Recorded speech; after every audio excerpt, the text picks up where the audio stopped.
David. I had a couple of luscious fried clams waiting for you to get your camera set up. I'm ready to go. Hey, we're at Size for lunch. Looks good. Yeah, Looks it is very good. How are things with you? Great. What's going on? You still doing your article? I am. Oh, it's online most of the time. Yep. But pretty soon I think it'll be in the paper more often. Good. Fishing column's been in. Bass are here. Let me ask you about that online column. How do you know how many people see it online? Is there any way to... I know that the people at the paper keep track of how many hits they get. Now, obviously, you know, if they get 200 hits a day or 300 hits a day, it doesn't mean that it was 300 people saw it. Right. It means that some people may have gone back twice or three, you know, who knows? Yeah, right. I mean, I go on there with some frequency just to see what the headlines are if things change.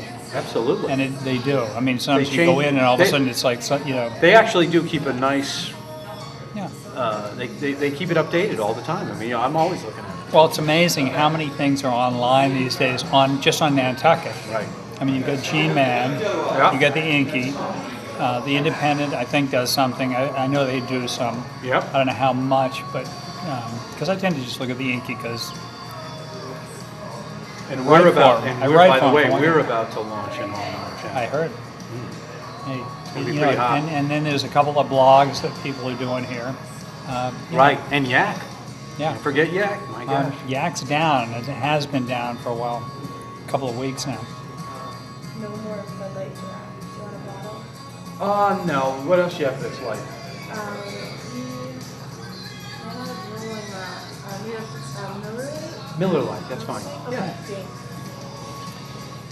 So yeah, how's that all working? I mean, you wrote here and there. Do you still call it here and there? No. Okay. I've never had a choice about the names of anything that I've written. Here and There was there.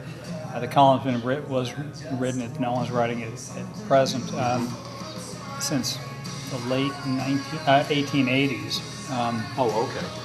And I was really proud and privileged to write it. Sorry, I'm not.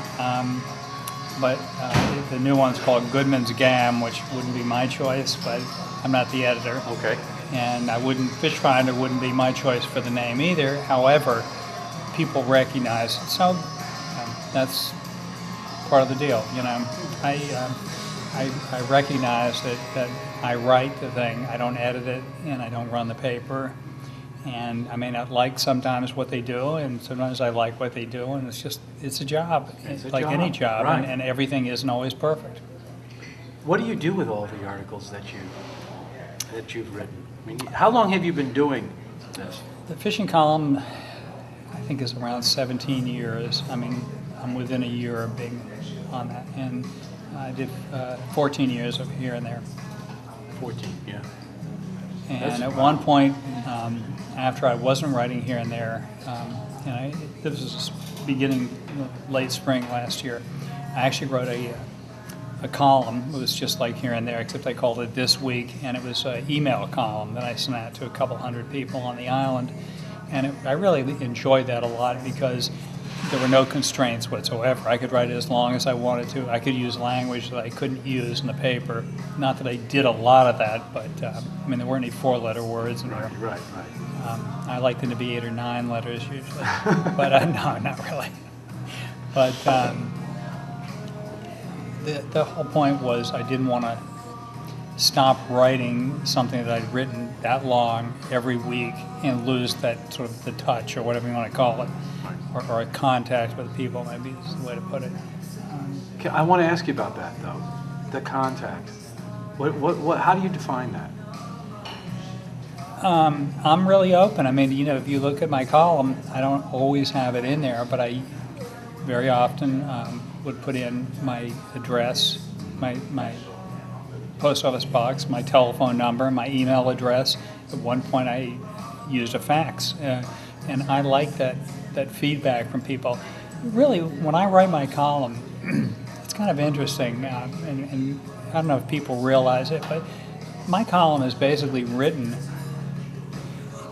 when I talk to people on the street, on the phone, wherever. most of that goes back into the column almost verbatim. And that's, people always say they like, one of the things they like about the column is that it sounds just like I'm talking to them. Well, that's exactly what it was. I was talking to somebody and I put it down on paper. It's not much different than what you're doing right now with a video camera with me. Right. And I think that's the best thing about it.